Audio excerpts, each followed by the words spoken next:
Alright, welcome back to the channel. Today I'm bringing you guys my draft analysis for the ICP draft that I was invited to by the Pokey Professor. I first off want to say thank you for the invitation. It is a huge honor to finally play in the ICP, and I am very excited. I am going to make this kind of quick just because I just got off working a week straight of midnights, and I'm exhausted and I'm ready to go to bed. So let's get into it. So I actually had the first pick overall, and that actually comes with a lot of pressure because you have a lot of good Pokemon on this board, like Darkrai, Great Tusk, Valiant, you got things like Palafin, the Urshifus, Gouging Fire, Bundle, all of those great Pokemon. But in the end, I decided that I wanted to use a Pokemon that I haven't used since I started playing Draft in Gen 9, before I was even making content, which is Dragapult. Now, I think we all know what this Pokemon does. It's one of the fast, and it is super versatile, can be run both physical or special, even though the special options tend to be a lot better. And usually I just tend to lack good speed control in my drafts, so getting something with a 142 base speed off the jump was just super strong, and I'm very excited to use this a little bit better than I did in the past, because I feel like in the past I would use it in a very basic way. I think I even ran Scarf a few times, which is viable, don't get me wrong, but the way I was running it in the past just wasn't too good, so very excited for this Pokemon. So I had to wait quite a while for my next pick, and I actually got two picks since I'm on the wheel. So we're gonna do these in pairs because I drafted them in pairs. So I wanted to finish up my Fairy Dragon Steel Core because, you know, like I said, things were getting taken off the board.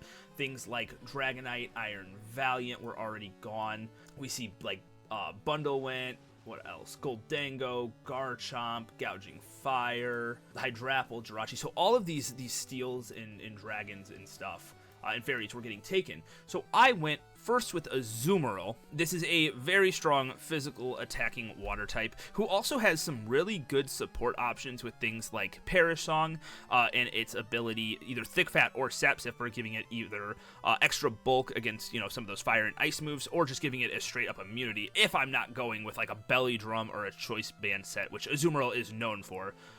Because like I said, Huge Power is just an amazing ability. And then it gives me some priority as well with Aqua Jet.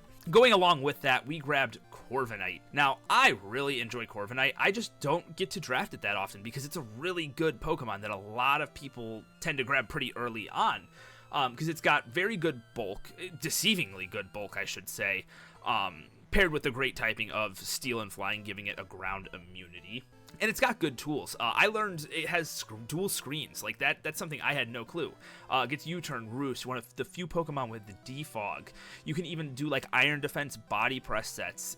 I've seen like Agility, Hone Claw, or Agility Bulk Up, Power Trip sets even. Like it's a really good Pokemon, but I think more than anything it's going to be a big defensive backbone / pivot, because that's how I like to use a lot of Pokemon like this. I really like my bulky pivots, so that's probably how we're going to see it run the most, but overall the team is pretty offensive, so we'll see what happens with it. Continuing along here, a few things that I was noticing that my team needed was I needed an electric immunity with both Corviknight and Azumarill being weak to electric. That was making me a little nervous. I also needed something that was going to be able to set up hazards for my team, as well as something in between the huge speed gaps between Dragapult and Corviknight. So we went with Crocodile. Now this is a really, really good Pokemon in my opinion, kind of underrated in this draft. It is very good. I think it base 97 or 98 speed makes it an excellent Choice Scarf user, especially when paired with the ability Moxie. You can just set up, or not even set up, you can just sweep outright if you get the team weakened enough. Or it has Intimidate with things like Taunt. Knockoff is a good offensive and defensive tool just to disrupt. And then going along with Crocodile, we grabbed our only Terra Captain for this draft. Now, it is an open Terra. We do have to tell our opponent beforehand what type it is, but we grabbed Gengar. Now, I know that this is a second Ghost type, and I'm going to be honest with you, it was just an oversight because I was drafting for two different leagues at the same time, and I happened to have Wheel Pick on both of those drafts, so it just started to get really confusing, and I overlooked the fact that I had already had Dragapult. Now, granted, honestly, I'm not that upset about it, because if you look at ghost types just generally, Dragapult's the fastest in the game, and then the next is the base 110s in Gengar and Zoroark. So, granted, I got the 2 fastest ghosts in the game. It's not that big of a deal, and Ghost is such a good offensive type that I can just start spamming into everyone. And then, taking that a step further with Terra to be able to go, Terra Fighting to hit those normal and dark types, it's super strong. And it got Nasty Plot this generation. It's got, I think it got Toxic Spikes as well. So some good utility. I'm very excited. Realizing I needed some more bulk as well as just a little bit more pivoting options, considering that I only had Corviknight and Dragapult at this point, I grabbed Rotom Heat. I always enjoy using electric types that have Levitate because ground is just, it's such a spammable type and it's really hard to counter in draft. So having both my fire and electric type be immune was just absolutely amazing. And all of the Rotom forms have just really good utility. Pain Split, Will-O-Wisp, Will-O-Wisp Hex Sets, Volt Switch, dual screens, all of that can be very helpful. Pain Split, so that'll be good for us. I don't got much to say about Rotom, to be honest. It's a pretty simplistic Pokemon. But to go along with that, I grabbed Porygon 2. Now, I have never been a big fan of normal types in draft, unless they're like a dual typing, because I just think that they're pretty lackluster with their lack of resistances. But considering that I have the 2 ghost types, I just thought it was very necessary. And Porygon 2 is actually a really good Pokemon in draft, specifically because of Trace. Trace, in the past, when I've tried to prep around Porygon, I've had a hard time, especially when I've had Pokemon like Goldengo, who their ability is just so strong. Having that on any other Pokemon is just absurd. So I definitely think I'm going to get my use out of it, and it's a very, very versatile moveset. Like wide. It's got like electric, ice, normal.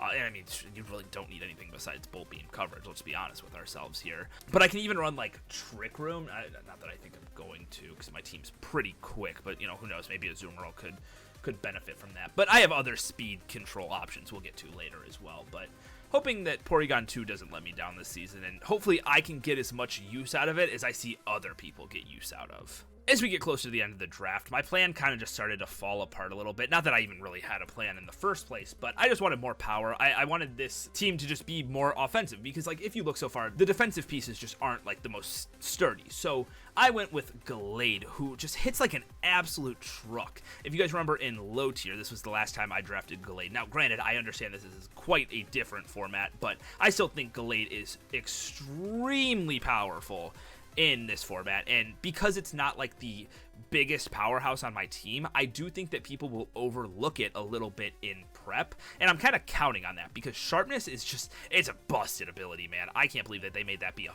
50% boost. Like, an Iron Fist is over there being like a 20% boost. Like, come on, like, make these comparable. But hey, I'm not going to complain. It's going to be fun. Going along with that, I wanted a better bulky water type that was more so on the defensive side. So I picked up Gastrodon.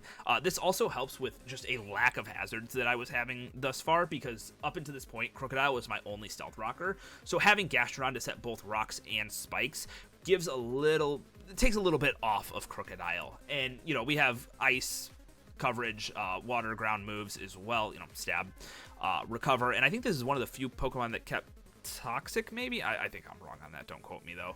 But yeah, decent Pokemon.